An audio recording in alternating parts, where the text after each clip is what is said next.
deliver us from his hand, so that all kingdoms on earth may know that you alone are God. Mm.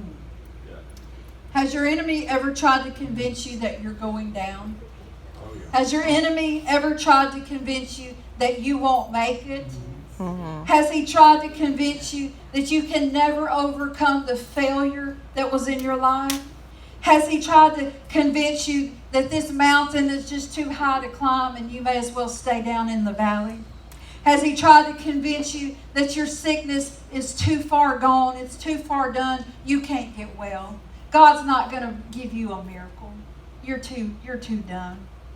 You see, he tries to get your attention on the magnitude of the problem and take your focus off the greatness of Almighty God.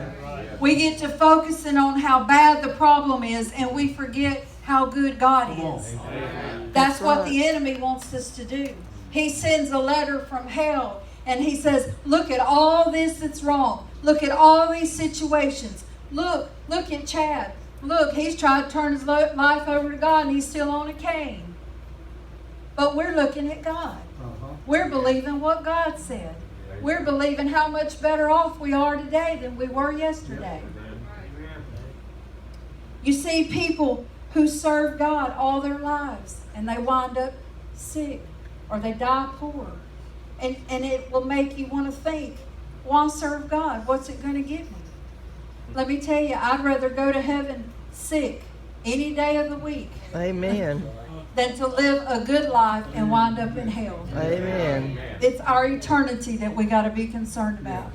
So then the enemy tries to get you to compromise. He wants you to trust in man instead of putting your trust in God. He wants you to get a quick return